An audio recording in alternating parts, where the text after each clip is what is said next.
Dun dun dun! Yes, it's time to start another 20-question video. For those of you who've seen The Croods, I'm sure you recognize that. When my husband and I decided we need to get a little more serious about our budgeting, I decided to make us up a budget book where we write down everything we spend, and we had the budget book. Since we both like The Croods and Belt, the little dun dun dun guy, I put that on there to kind of give us some levity to the whole issue of money management. Anyhow, hi, let's talk about questions. Back in December, I asked you guys to give me, whatever questions you had pending that you really wanted to ask me. And you did. You gave me more than 20. You gave me 33, which was awesome. So, and the way you asked them had me grinning from ear to ear most of the time. So thank you for that.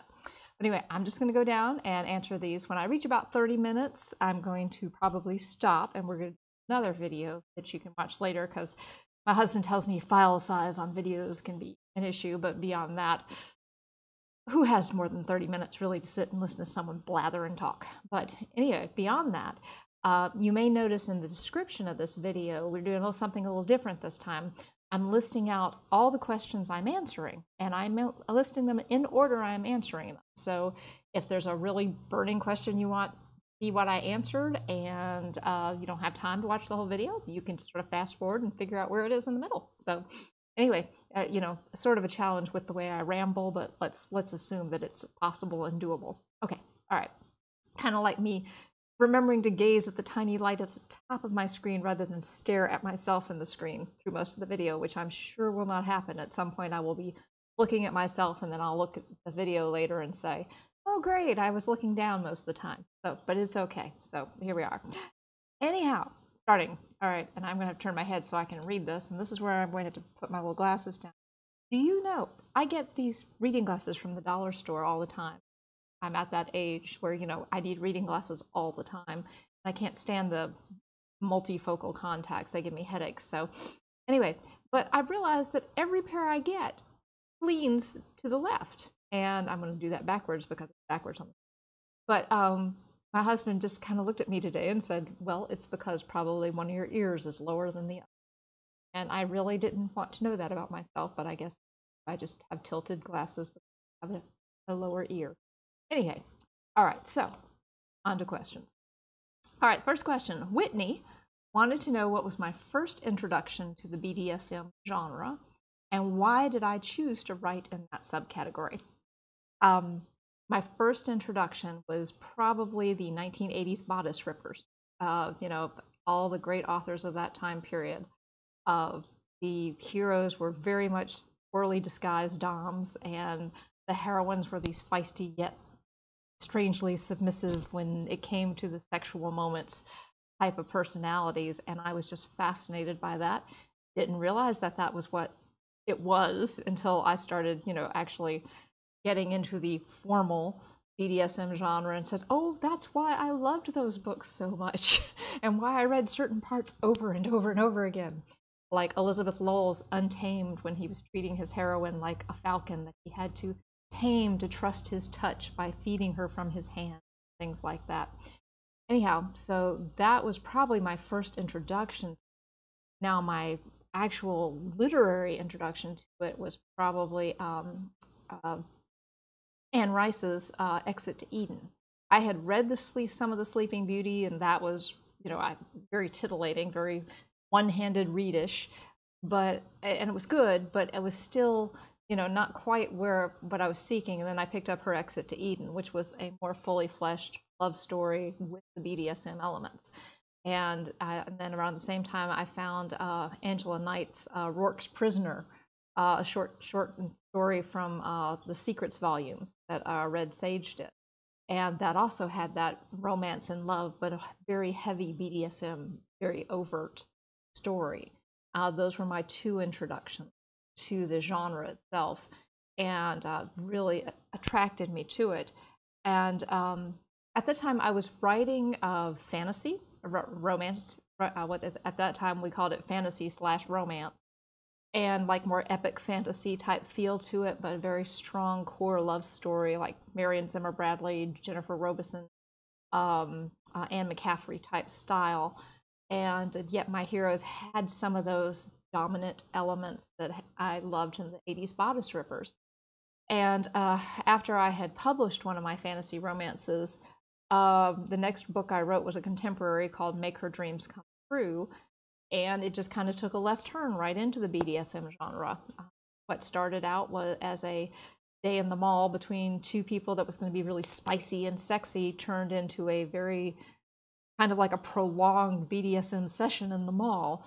And that's when I discovered my love of the genre. I loved writing it. I couldn't wait to write another one of them, and I've been doing it ever since. And I've laughed because I've told people I try sometimes to write other things, you know, because I obviously have people in my life that like who are not comfortable with what I write entirely. I'm like, when are you going to write something else?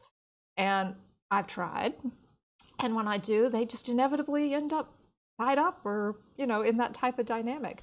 Doesn't mean I couldn't write it at some point. I do have some that the characters aren't exactly total dominants and submissives, and if it's not true to the character, I will not write them that way just because I enjoy it. I will write who they are. As far as I love a love story, so if it's a good love story, it doesn't have to have the BDSM in it to engage me, but in terms of what I write, it seems to always kind of take a turn in that direction. So, but that's sort of how I got into writing that genre and doing that. And I discovered a strong submissive orientation in myself around the same time period I wrote that first book. And so a personal exploration was kind of fueled the writing as well. And I'm sort of answering someone else's question a little down the way on that one, but the answers do sometimes kind of overlap. So anyhow, all right.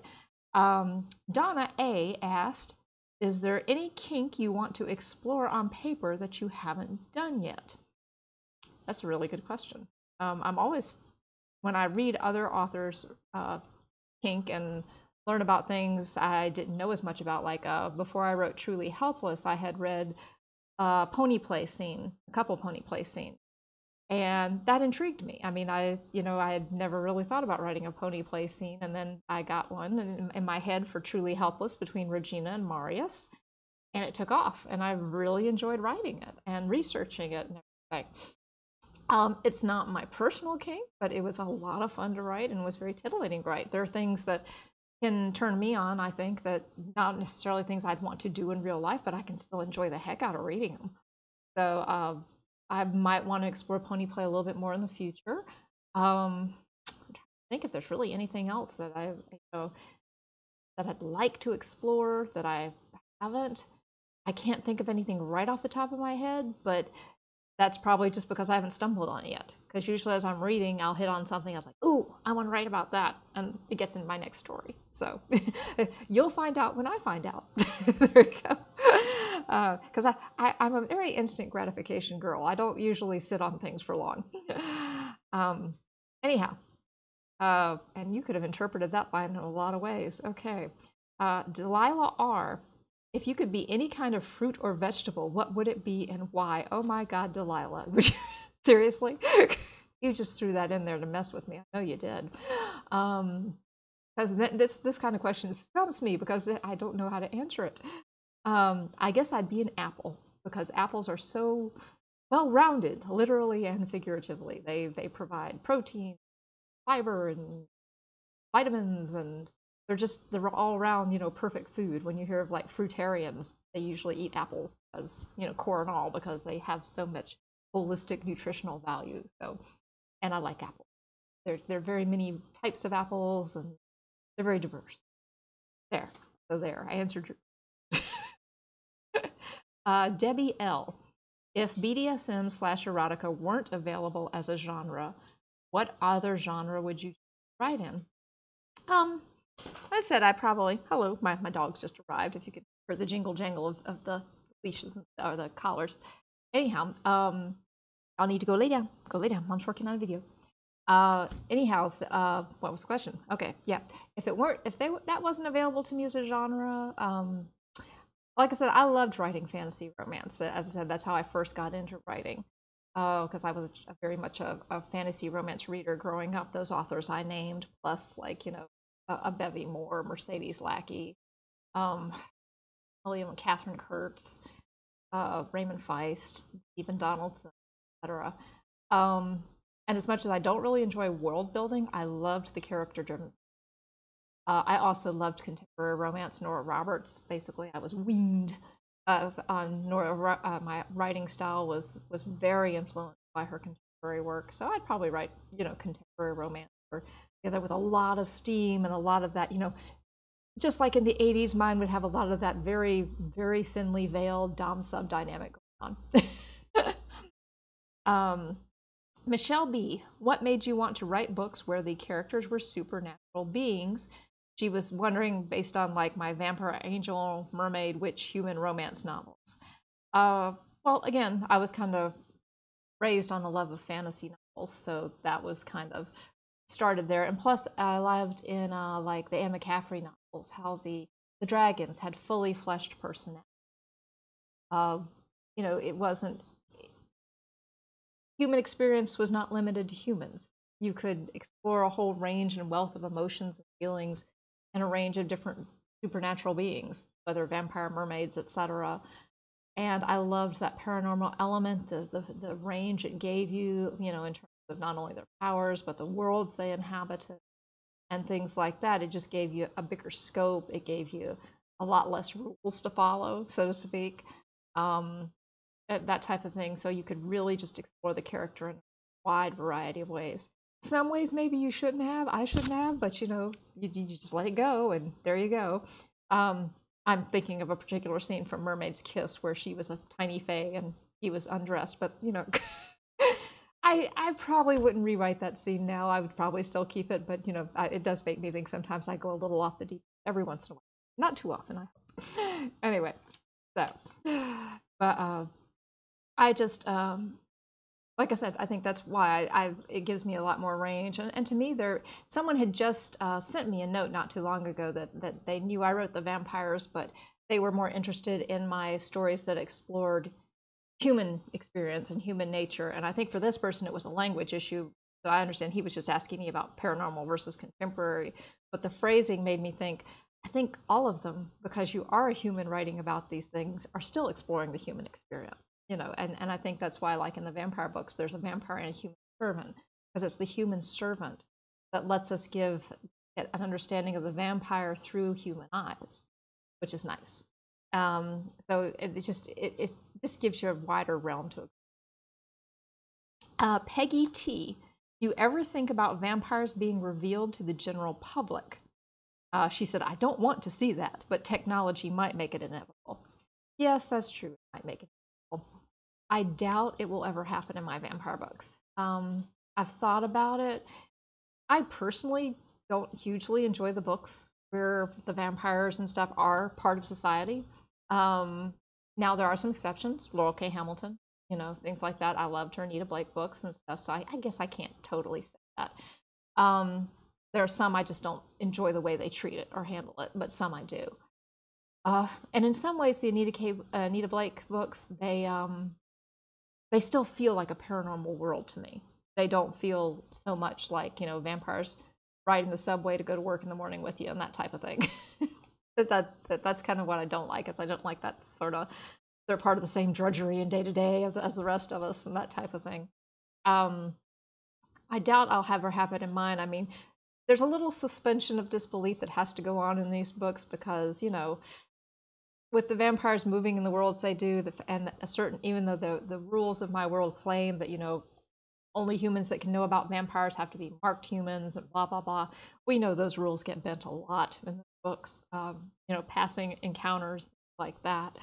But still, it still remains mostly a secret, and that probably mainly because I fall back on the old failsafe that a lot of shows use. Oh, well, humans really don't want to know they exist, so that helps them stay invisible.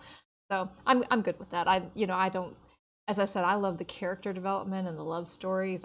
The world building, the little snags you hit of reality and stuff. A lot of times I'm just like, ugh, yeah, whatever. Yeah, I know that's probably would not really actually work, but it works well enough for what we're trying to do here.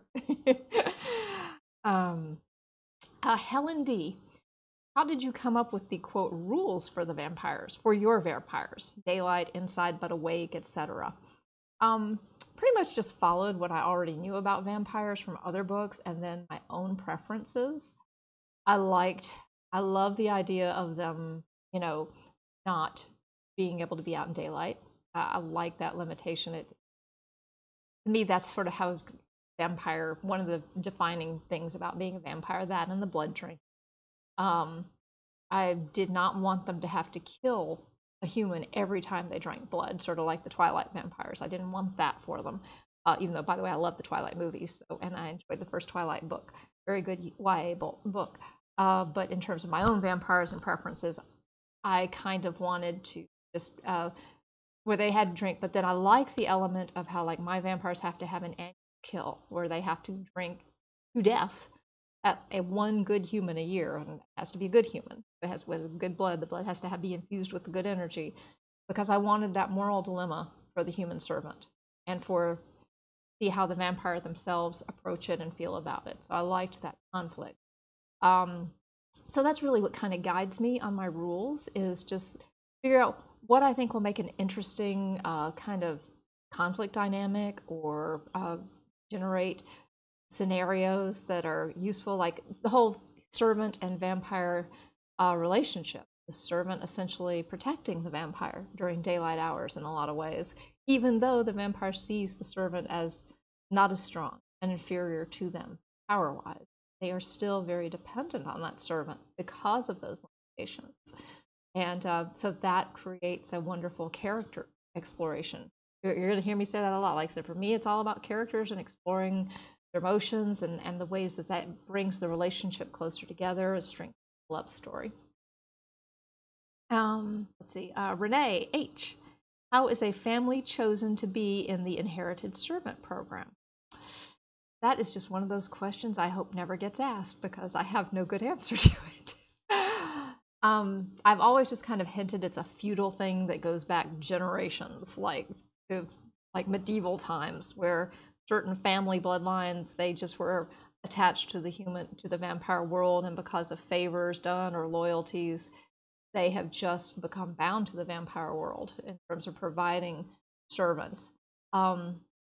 If I had to think it through, like I said, I actually have never thought it through to the very origination thought, but just off the top of my head, I'm going to guess it probably had something to do with the fact that at some point a group of vampires thought it would be a really good idea to make sure they had the training of servants from the origin, from birth, that it wasn't just always picking out a random servant that you just sort of happen to click with, like two people meeting at the bar. That they wanted servants who would just be purpose-bred, essentially, to know how to serve a vampire, and whose families were utterly loyal to the vampire world. I could see something like that originating with one of the vampires, like Lord Belazar, or Lady Corolla, who were much more strict and structured in how they view their and things like that. And so that would be my guess as to how it works. Maybe at one point we'll get to explore that idea in a future book. Melissa S. Do you ever cry when writing your books? She said, I cry when reading them. I cried through half of Vampire's Embrace. Ugly cried. Thank you for that. I'm always glad to hear that. I like, causing emotional reactions that are like good tears, good cathartic tears. I, like everybody else, I love to watch movies or read books that make me all weepy, but even so have a good feeling at the end. I don't like books that make me cry and feel like that the world is coming to it. It doesn't get any better by the last page. I hate those books. I just really want to hunt down the authors and say, why did you do this to me? Anyway, but in terms of, yes, I do. If I write it correctly, I will cry when I write certain scenes. As some people know, Vampire Instinct, we lose a major character in Vampire Instinct. Not one of the protagonists, obviously, but a very important side character. And the way we lose that character is very heartbreaking. And I to this day, I cry when I reread that when he leaves. Because it's hard to lose them. And also other situations where characters come to grips with certain things, like Vampire Mistress and Vampire Trinity, Gideon, who has really torn his soul to shreds, gets it slowly put back together again Ennui and Daegen, but there are scenes when he comes to grip with what he has become and where he wants to be, and if he can ever find love again, that I've cried, at what he was trying to discover about himself. Marguerite from Ice Queen and Mirror of My Soul, and the recent one, Vampire's Embrace. I used a major historical event at the beginning that Nina was involved in. That the fact that it was a real life event that happened that was so horrific, I cried through writing that because I thought, it's amazing the thing we will do to each other, and think that it's okay. That humans are a very horrible, terrible, wondrous species. We are just capable of so many amazing things and so many terrible things. Kind of an odd. But yes, I do cry. Cam, have you ever considered killing off one of your major or popular characters because, quote, the perfect storyline popped into your head, but that's what would be required? So far, you haven't. So if you have thought of it, let us in on the conversation with the Muse about that one. Oh, and she gave me a list of characters who she says thou shalt not touch if this idea ever takes hold. Well, I don't think you ever have to worry about it. I have thought of it, actually. But in terms of these characters are very real to me. And at different times, I've thought about how one of them would cope with the loss of the other. And I have seen storylines unfold in my head as to how that would happen and how other characters from the series would come forward to support them, be there for them, and care for them, to get them through, and things like that. And that engaged my interest because I love the sense of emotional solidarity of that kind of storyline. But in order to write it, I'd have to be at the very end. It was a dreamscape, and we all woke up, and it was okay, and that character was still alive. Because I just couldn't do it. I mean, it's just, we deal with so much in our lives in terms of loss eventually.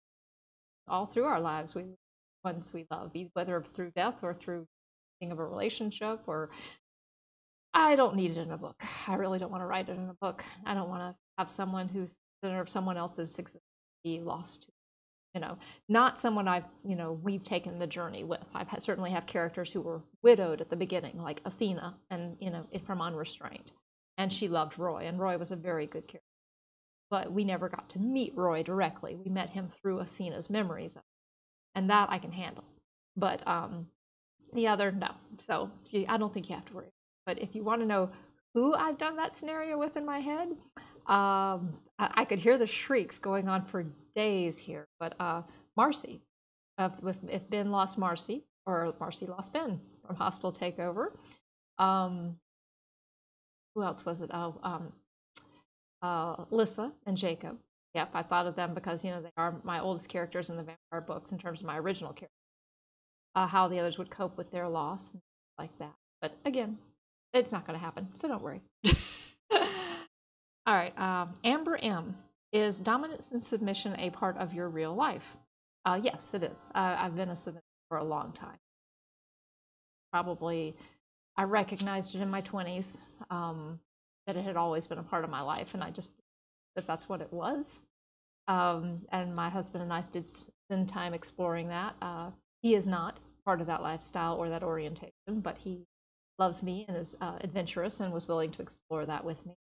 And so we have done that together, and I have belonged to local groups and participated in workshops, and as much as I can in the life I live right now, I do enjoy and immerse my brain into it, and as much as my heart and soul can.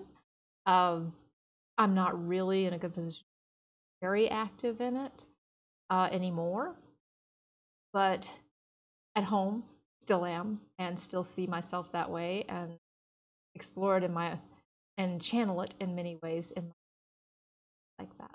So it's like anything else, where there's a will, there's a way. And I see it as a core part of who I am. If it's not manifested in the normal, expected ways, it's manifested in ways that I can work with and find satisfaction in my life. Does that make sense? Okay. Renee H again, she says, has the Muse ever told you if Lord Brian has come up with a cure for the Ennui virus? He would love to see that for Lord Uthe and Keldwyn. I think he's getting close. I think he's making progress. I really do. I think even in Knights Templar, Lord Uthe and Lord Keldwyn's story, they were starting to see some benefits to the Fey blood. Though of course Queen Roswin was very adamant that that did not mean the Fae were going to start supplying vampires with what they needed to cure Ennui. But I think there was some indication that he is making progress. I don't know if he'll cure it entirely. It's like a lot of diseases, like the diseases we have in our own society. Some treatments work better for one patient than another. And it is a good conflict point in the storylines, you know, in terms of who gets it and who doesn't. But it obviously is a very prevalent problem because we've, you know, even you think of the vampires in the series whose parents were lost on, Lady Lyssa's parents. No, Lord Mason's with vampire hunters, but I know there were several different parents of our born vampires who were lost to Ennui. And of course, then we have Lord Uthe who has it. So we'll see, but you know, I expect that Lord Brian is quite brilliant, so I would be surprised if he figure out. All right. April Y wants to know how Daegen and Gideon are doing and if we will be seeing them soon. Let's see. Well, I'm working on a crossover novella right now between the Arcane Shot series and the Knights of the Boardroom. There was a brief possibility that Daegen might have a cameo in that, but I don't know if that's going to happen. But I cannot imagine those two will not reappear soon in some other book or in other vignettes. They are just too popular, too strong a character. Like they showed up in Vampire Soul. They've had 2 novellas written about them. You know, they're just going to keep coming back. So don't worry. I'm sure at some point we will have them back in. I just don't know when at this point. Tracy S. Will we be seeing more of the Knights of the Boardroom or maybe Tyler? Probably the same there. Like I said, with Knights of the Boardroom, obviously, I can give a resounding yes in terms of Knights of the Boardroom because right now I'm working on that crossover novella. And for those who are wondering what I'm referencing, I got an idea for a story where basically the Guardians from the Arcane Shot series, which is my witch series that features heroines who are witches and heroes who are kind of sorcerers / guardians.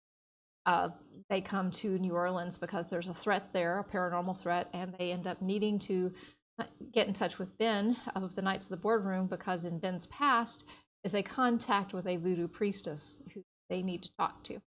And so the story is evolving where Ben and Marcy are very involved in helping them and possibly some of the other knights.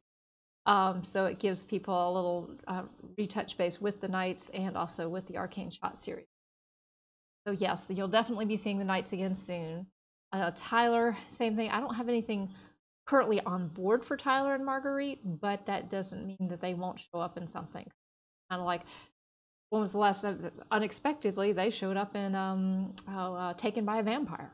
You know, when we did Brendan and Chloe's wedding in Taken by a Vampire. So the contemporaries and the paranormals completely crossed streams. And it wasn't bad, as according to Ghostbusters. It actually turned out quite wonderfully. I really enjoyed writing that. You know, the 2 characters from Branded Sanctuary of the Nature Desire series get married in a book of the Vampire Queen series. So that was fun. So yeah, you know me. If we love them, they'll keep showing back up. I just can't always say when or how because sometimes I don't know until they just step in the door and it's like, oh hey, I'm going to show up in this book. So all right, Julia H. If a third mark servant dies before their vampire, this sort of sounds like the start of a math problem. Oh no. Okay, if a third mark servant dies before their vampire and the vampire bonds to another third mark servant, will all previous third mark servants still be bonded to the vampire in the afterlife? So say Lyssa dies, and as we know, Jacob would die immediately because third mark servants die with their master or mistress, and they would spend the afterlife together. But would she also be spending that afterlife with Thomas because she third marked Thomas and Thomas died before her?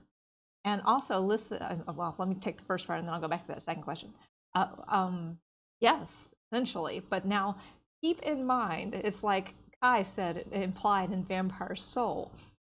I think he sort of saw this as vampire hubris, this idea that, as this like, has anybody come back from the afterlife and said that, yes, that is actually what happens, the servant is bound to the vampire through all eternity, or is that just basically something vampires assume is going to happen? There is no proof that that happens. But then you can say that for a lot of beliefs about the afterlife. So let's assume it is true. Then yes, Thomas would still be bound to her in the afterlife, but their relationship is different from hers and Jacob's. So I don't think there would be a conflict with her being bound to the two of them in the afterlife. It just means they'd get to see each other, which I'm sure would be good. She'd certainly want to see Thomas in the afterlife, and he would want to see her. Now, also, Lyssa is the last of the royal clan. Since Lyssa is royalty, wouldn't that make Kane royalty? Julia, yes, it would. It's very good of you to point that out, because, see, they've been calling Lyssa the last of the clan because, she was over 1,000 years old and had never had a baby. So it was assumed she's not going to have any children, and so that's the end of the line. But Kane has been born, and so as a result, he would still have royal blood in him. Now, the power of the royal clan is no longer acknowledged, obviously, as royalty, like, because she's part of the council and everything. But she is head of the council now based on she just took it over by virtue of power versus them acknowledging, okay, you're our queen, etc. So it's kind of more a titular thing, kind of like, I don't know if you qualify like Queen Elizabeth and stuff as titular, but Parliament and them are really the ones who make the decision stuff, just like sort of the council makes the decision with ours. So, but he would still be royal blood, and yes, he would be part of things. Excuse me, he would be considered of that royal line. All right, Jessica B, what got you into writing in the first place? Just always loved doing it. I was reading at a very early age. My mom taught me to read before I was ever in. Probably, I went into kindergarten, I was already reading at about a 3rd grade level.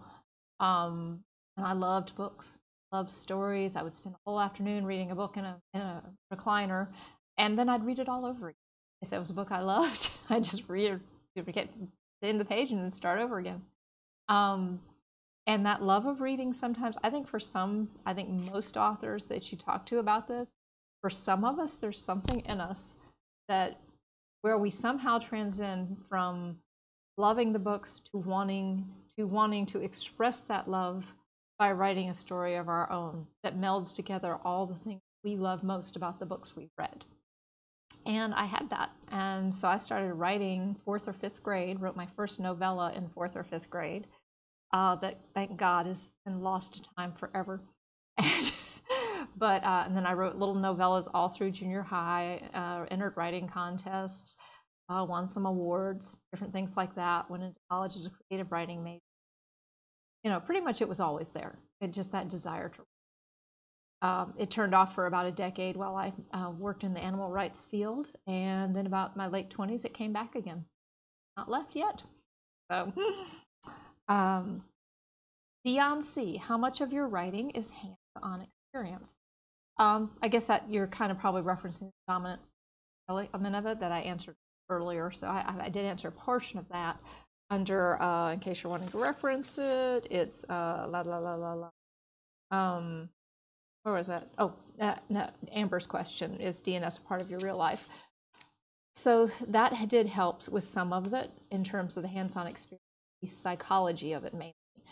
Long before I ever crossed the threshold of an actual BDSM club, I was writing dominant relationships, and I was driven very much by my own submissive orientation, exploration of the psychology of myself personally, and just my love of that whole dynamic of how that it unfolds so differently between different kinds of people and everything. So essentially, psychology came from that. And then over time, as I was able to go to clubs and get my hands on actual books and firsthand accounts and different things like that, that started being integrated in. But that's pretty much the dom sub angle. Now, for the rest of my writing, in terms of different things that happen in the books, like, say, for instance, Divine Solace. there's a major portion of the book that happens in Gatlinburg, Tennessee. And they go on a sky lift and different things like that. And I was in a conference in Gatlinburg, Tennessee, right before I wrote that book, and I was just enchanted with so many elements of what was going on in that town and stuff like that, and that got into the book. So yes, I'll sometimes, even though I never see any of the books as quote autobiographical, because I just I can't even imagine trying to write a book about, you know, strictly driven on a real life event in my own life. I can, whenever I'm anywhere, I'm always picking up elements of things, part of story, like the sky lift in Gatlinburg, and I could see how that would unfold with the 3 characters, with Jen being afraid of heights and things like that. So the hands-on experience, I think a lot of life experience do go into those books that I've had the opportunity to enjoy. Like Soul Rest was Baton Rouge, and there's a carousel in one of the malls, and that I got to see. I went to visit Baton Rouge and loved that carousel, so one of the scenes went with that. So, and there are snippets of dialogue, there's emotional feelings. You know, I've lost people very close to me, and it influenced my writing in terms of how I handle my characters handle and loss. Method acting and character, you know, in acting, that's when you take a feeling like maybe you're afraid of spiders, but you take the feeling of that fear and you translate it to act in a scene where you were in a car wreck, you know, something much, much bigger, but the elements you can expand and enhance those. I do the same thing. I think about different things that have me that, oh, afraid or helpless or whatnot, and then I translate them to a much more dramatic scene in the book. So,